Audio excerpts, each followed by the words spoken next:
नमस्कार दोस्तों, मैं हूं रवि। स्वागत है आपका अपना YouTube चैनल साइंस गुरु रवि में। गाइज, आज मैं आपके लिए आपकी एग्जाम के लिए जनरल साइंस का एक इम्पोर्टेंट टॉपिक उत्सर्जन तंत्र के महत्वपूर्ण प्रश्नों की तीसरी सीरीज लाया हूं। गाइज, इस वीडियो में लिए हुए सभी क्वेश्चन आपकी एग्जाम में बार बार पूछे जाते हैं। गाइज, सभी क्वेश्चन इम्पोर्टेंट व सिलेक्टेड है। आप कोई सी भी एग्जाम की तैयारी कर रहे हो, आपके लिए ये वीडियो उपयोगी है। गाइज, वीडियो को स्किप मत करना, प्लीज एंड तक बने रहना, क्योंकि मैं प्रत्येक क्वेश्चन का आपको 2 बार रिवीजन करवाने वाला हूं। चलिए दोस्तों, आज की क्लास स्टार्ट करते हैं। गाइज, क्वेश्चन नंबर 21 है, सबसे कम विषैला नाइट्रोजनी अपशिष्ट कौन सा है? ऑप्शन नंबर ए यूरिक अम्ल, ऑप्शन नंबर बी अमोनिया एवं urea, option number C urea, option number D ammonia. तो गाइज, आपका राइट आंसर होगा ऑप्शन नंबर ए यूरिक अम्ल। दोस्तों, सबसे कम विषैला नाइट्रोजनी अपशिष्ट है। अगर सर्वाधिक की बात की जाए दोस्तों, तो सर्वाधिक होता है अमोनिया। अमोनिया कैसा होता है गाइज? सर्वाधिक होता है। अब मेरे भाई, हम बात कर लेते हैं कि नाइट्रोजनी अपशिष्ट क्या होता है। तो वह अपशिष्ट पदार्थ जिसमें नाइट्रोजन की मात्रा अधिक होती है, जिसमें नाइट्रोजन की मात्रा अधिक होती है, ऐसे अपशिष्ट पदार्थों को नाइट्रोजनी अपशिष्ट पदार्थ कहा जाता है। यह अपशिष्ट पदार्थ हमारे शरीर के लिए हानिकारक होता है, इसलिए दोस्तों हम इन अपशिष्ट पदार्थों को शरीर से बाहर निकालते हैं। गाइज, अब बात आती है कि ऐसे जीव जो यूरिक अम्ल का उत्सर्जन करते हैं, उन्हें क्या कहा जाता है? तो गाइज, उन्हें कहा जाता है यूरिकोटेलिक। उन्हें क्या कहा जाता है? उन्हें कहा जाता है यूरिकोटेलिक। ऐसे जीव जो यूरिक अम्ल का उत्सर्जन करते हैं, उन्हें कहा जाता है यूरिकोटेलिक। दोस्तों, इन जीवों के उदाहरण कौन कौन से हैं? तो दोस्तों, जितने भी पक्षी हैं हमारे, जितने भी पक्षी है, सभी यूरिकोटेलिक जीवों के उदाहरण हैं। जैसे कि चिड़िया, कबूतर, मोर, तोता, ये सभी दोस्तों यूरिकोटेलिक जीव हैं। और ये किसका उत्सर्जन करते हैं गाइज? तो ये यूरिक अम्ल का उत्सर्जन करते हैं। गाइज, एक बार मैं आपका फिर रिवीजन करवा देता हूं। सबसे कम विषैला नाइट्रोजन अपशिष्ट कौन सा है? तो दोस्तों यूरिक अम्ल है। और गाइज, सर्वाधिक विषैला नाइट्रोजन अपशिष्ट कौन सा है? तो मेरे भाई अमोनिया है। नाइट्रोजन अपशिष्ट क्या होते हैं? तो दोस्तों वह अपशिष्ट पदार्थ जिसमें नाइट्रोजन की मात्रा अधिक होती है, और दोस्तों ये हमारे शरीर के लिए हानिकारक होते हैं, इसलिए दोस्तों इन्हें शरीर से बाहर निकाला जाता है। ऐसे जीव दोस्तों जो यूरिक अम्ल का उत्सर्जन करते हैं, उन्हें यूरिकोटेलिक जीव कहा जाता है। और दोस्तों यूरिकोटेलिक जीवों के उदाहरण कौन कौन से हैं? तो मेरे भाई, जितने भी पक्षी है, जैसे कि चिड़िया, कबूतर आदि। दोस्तों, इसके अलावा भी जितने भी रेप्टाइल्स है, सरीसृप है, जो रेंग कर चलने वाले जीव है, जैसे कि दोस्तों सांप। ये सांप भी दोस्तों किसका उदाहरण है? ये यूरिकोटेलिक जीवों का उदाहरण है। गाइज, आशा करता हूं ये क्वेश्चन आपको अच्छे से समझ में आ गया होगा। गाइज, अगर आपको इनमें से किसी क्वेश्चन का आंसर आता है तो प्लीज कमेंट बॉक्स में जरूर बताना। अब चलता हूं अगले क्वेश्चन की ओर। गाइज, अगला क्वेश्चन है, स्तनियों में जल का सर्वाधिक अवशोषण होता है। ऑप्शन नंबर ए छोटी आंत में, ऑप्शन नंबर बी वक्र में, ऑप्शन नंबर सी त्वचा में, ऑप्शन नंबर डी फेफड़ों में। तो गाइज, आपका जो राइट आंसर होगा वो होगा ऑप्शन नंबर बी वक्र में। गाइज, वक्र किडनी को कहा जाता है। और मैं आपको बता दूं, स्तनियों का मतलब होता है दोस्तों स्तनधारी। स्तनियों का मतलब क्या होता है? स्तनधारी। जैसे कि गाय, भैंस, घोड़ा, बकरी, मानव जाति, है कि नहीं? ये सब दोस्तों स्तनधारियों में आते हैं। तो आपसे क्वेश्चन पूछा है कि स्तनियों में जल का सर्वाधिक अवशोषण होता है, तो मेरे भाई किस में होता है? किडनी में होता है। गाइज, आशा करता हूं ये क्वेश्चन आपको अच्छे से समझ में आ गया होगा। गाइज, अगर आप हमारे चैनल पर नए आए हो तो मैं आपको बता दूं, मैं बायोलॉजी की चैप्टर वाइज MCQ करवाता हूं। अगर आपने हमारे विटामिन, ब्लड, प्रजनन तंत्र, श्वसन तंत्र और दोस्तों उत्सर्जन तंत्र के पिछले 2 वीडियो नहीं देखे हैं, तो आपको नीचे लिंक डिस्क्रिप्शन में मिल जाएगा, आप जाकर चेकआउट कर सकते हैं। अब चलता हूं अगले क्वेश्चन की ओर। गाइज, अगला क्वेश्चन है, मूत्र का यूरिया बनता है किसके विखंडन से?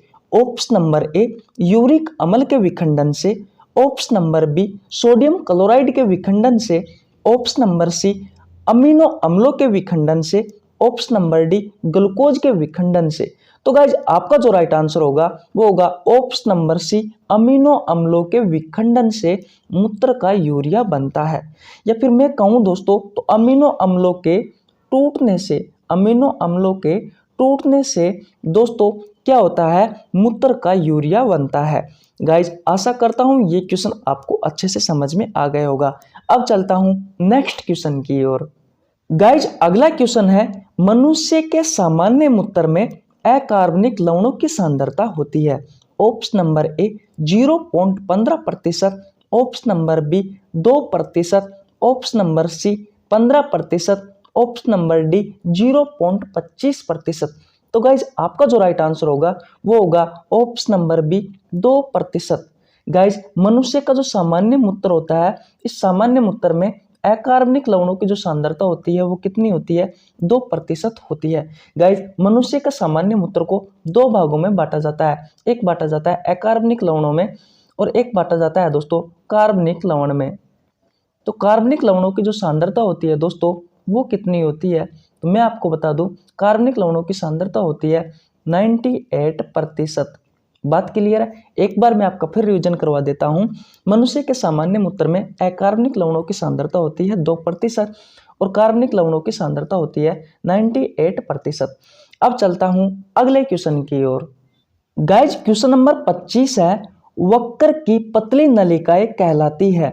Option number A neuron, option number B dendrons, option number C axons, option number D nephrons. तो गाइज आपका जो राइट आंसर होगा वो होगा option number D nephrons. Guys वक्र कहा जाता है किडनी को, किसे कहा जाता है, किडनी को कहा जाता है। और किडनी की क्रियात्मक व संरचनात्मक इकाई होती है गाइज नेफ्रॉन्स। जिस तरीके से किडनी की क्रियात्मक और संरचनात्मक इकाई होती है नेफ्रॉन्स, उसी तरीके से जो न्यूरॉन्स होती है दोस्तों वो तंत्रिका तंत्र की क्रियात्मक व संरचनात्मक इकाई होती है। तंत्रिका तंत्र की क्रियात्मक व संरचनात्मक इकाई होती है। गाइज ऑप्शन नंबर बी है डेंड्रोन्स और एक्सॉन्स। गाइज ये दोनों तंत्रिका तंत्र के भाग है। एक बार मैं आपका फिर रिवीजन करवा देता हूं। वक्र की पतली नलिकाएं कहलाती है मेरे भाई नेफ्रॉन्स कहलाती है। दोस्तों वक्र किडनी को कहा जाता है और किडनी की सबसे छोटी इकाई और दोस्तों किडनी की क्रियात्मक और संरचनात्मक इकाई नेफ्रॉन्स होती है। जिस तरीके से किडनी की सबसे छोटी इकाई नेफ्रॉन्स होती है, उसी तरीके से तंत्रिका तंत्र की सबसे छोटी इकाई न्यूरॉन्स होती है। और दोस्तों तंत्रिका तंत्र की क्रियात्मक और संरचनात्मक इकाई भी न्यूरॉन्स होती है। दोस्तों डेंड्रोन्स और एक्सॉन्स ये सब दोस्तों तंत्रिका तंत्र के भाग है, तंत्रिका तंत्र के पार्ट है। गाइस आशा करता हूं ये क्वेश्चन आपको अच्छे से समझ में आ गया होगा। अब चलता हूं अगले क्वेश्चन की ओर। गाइज अगला क्वेश्चन है, सबसे अधिक विषैला पदार्थ होता है। Option number A ammonia, option number B urea, option number C uric अम्ल, ऑप्शन नंबर डी कोई नहीं। तो गाइज आपका जो राइट आंसर होगा वो होगा option number A ammonia. Ammonia guys सबसे अधिक विषैला पदार्थ होता है। अगर सबसे कम की बात की जाए तो यूरिक अम्ल होता है। सबसे कम होता है गाइज यूरिक अम्ल, सबसे कम होता है यूरिक अम्ल। बात क्लियर है। क्वेश्चन आपसे पूछा जाए कि सबसे अधिक विषैला पदार्थ होता है तो दोस्तों अमोनिया है और दोस्तों सबसे कम विषैला पदार्थ होता है तो यूरिक अम्ल है। दोस्तों ये किस आधार पर है, ये उत्सर्जित पदार्थों के आधार पर है दोस्तों ये विषैला पदार्थ सबसे अधिक और सबसे कम। गाइस ऐसे जीव जो अमोनिया का उत्सर्जन करते हैं उन्हें कहा जाता है अमेनोटेलिक, अमोनोटेलिक कहा जाता है। ऐसे जीव जो अमोनिया का उत्सर्जन करते हैं उन जीवों को कहा जाता है अमोनोटेलिक। और दोस्तों इन जीवों के उदाहरण कौन कौन से हैं, तो इन जीवों के उदाहरण है मेरे भाई जलीय जंतु। कौन से हो जाएंगे, जलीय जंतु। जो जंतु जल में रहते हैं वह सभी दोस्तों अमीनोटेलिक जीवों के उदाहरण हैं। जैसे दोस्तों मछली हो गई, मेंढक हो गई। एक्चुअली में मेंढक को तो उभयचर में रखा जाता है लेकिन ये अमोनिया का उत्सर्जन करता है, इस कारण दोस्तों इसे अमोनोटेलिक जीवों में रखा हुआ है। गाइज एक बार मैं आपका फिर रिवीजन करवा देता हूं। सबसे अधिक विषैला पदार्थ है तो दोस्तों कौन है, अमोनिया है। सबसे कम कौन सा है, यूरिक अम्ल है। ऐसे जीव जो अमोनिया का उत्सर्जन करते हैं उन जीवों को कहा जाता है अमोनोटेलिक। और दोस्तों इसके उदाहरण कौन कौन से हैं, तो सभी जलीय जंतु जैसे मछली, मेंढक। दोस्तों मछली होती है ये अमोनिया का उत्सर्जन करती है और दोस्तों आपको ध्यान रखना है अमोनिया सबसे अधिक विषैला पदार्थ है। तो गाइज ये क्वेश्चन आपको अच्छे से समझ में आ गया होगा। अब चलता हूं अगले क्वेश्चन की ओर। गाइज अगला क्वेश्चन है मूत्र में क्रिएटिन देखा जाता है। ऑप्शन नंबर ए दुग्धधारी स्त्रियों में, ऑप्शन नंबर बी गर्भवती स्त्रियों में, ऑप्शन नंबर सी बच्चों में, ऑप्शन नंबर डी इन सभी में। तो गाइज आपका जो राइट आंसर होगा वो होगा ऑप्शन नंबर डी इन सभी में। दोस्तों क्रिएटिन की मात्रा दुग्धधारी स्त्रियों में भी पाई जाती है, गर्भवती स्त्रियों के मूत्र में भी पाई जाती है, बच्चों के मूत्र में भी पाई जाती है। तो दोस्तों ये क्वेश्चन अच्छा क्वेश्चन है, स्टार लगा लीजिए। और आपके एग्जाम में बार बार भी पूछा जाता है कि मूत्र में क्रिएटिन देखा जाता है। तो दोस्तों दुग्धधारी स्त्रियों के मूत्र में भी क्रिएटिन देखा जाता है, गर्भवती स्त्रियों के मूत्र में भी क्रिएटिन देखा जाता है, बच्चों के मूत्र में भी क्रिएटिन देखा जाता है। तो गाइज आपका जो राइट आंसर होगा वो होगा ऑप्शन नंबर डी इन सभी में। गाइज आशा करता हूं ये क्वेश्चन आपको अच्छे से समझ में आ गया होगा। अब चलता हूं अगले क्वेश्चन की ओर। गाइज अगला क्वेश्चन है एक व्यक्ति में जो भूखा रहते हुए भोजन, जल तथा पेय नहीं ले रहा उसमें पाया जाता है। ऑप्शन नंबर ए मूत्र में कम यूरिया, ऑप्शन नंबर बी मूत्र में कम वसा, ऑप्शन नंबर सी रुधिर में अधिक ग्लूकोज, ऑप्शन नंबर डी रुधिर में अधिक यूरिया। तो गाइज आपका जो राइट आंसर होगा वो होगा ऑप्शन नंबर डी रुधिर में अधिक यूरिया। गाइज ऐसा व्यक्ति जो भूखा रहते हुए भोजन, जल तथा पेय नहीं ले रहा है उसमें पाया जाता है। तो दोस्तों उसके रुधिर में यूरिया की मात्रा अधिक होगी, उसके रुधिर में जो यूरिया होगा दोस्तों वह अधिक मात्रा में होगा। बात आपको अच्छे से समझ में आ गई होगी। एक बार मैं आपका फिर रिवीजन करवा देता हूं। अगर कोई व्यक्ति भूखा है, न तो वह भोजन ले रहा है, न जल ले रहा है, न कोई पेय पदार्थ पी रहा है, तो दोस्तों उसके रुधिर में क्या होगा, यूरिया की मात्रा बढ़ जाएगी। उसके रुधिर में क्या होगा, उसके रुधिर में यूरिया की मात्रा बढ़ जाएगी। गाइज आशा करता हूं अच्छे से समझ में आ गया होगा। अब चलता हूं अगले क्वेश्चन की ओर। गाइज अगला क्वेश्चन है एक व्यक्ति जो एक लंबे भूख हड़ताल पर बैठा है और मात्र जल पर ही निर्वाह कर रहा है, तो दोस्तों उसके मूत्र में पाया जाता है। ऑप्शन नंबर ए मूत्र में अधिक सोडियम होगा, ऑप्शन नंबर बी रुधिर में अधिक ग्लूकोज होगा, ऑप्शन नंबर सी मूत्र में कम एमिनो अम्ल होंगे, ऑप्शन नंबर डी मूत्र में अपेक्षाकृत कम यूरिया होगा। तो गाइज आपका जो राइट आंसर होगा वो होगा ऑप्शन नंबर ए मूत्र में अधिक सोडियम होगा।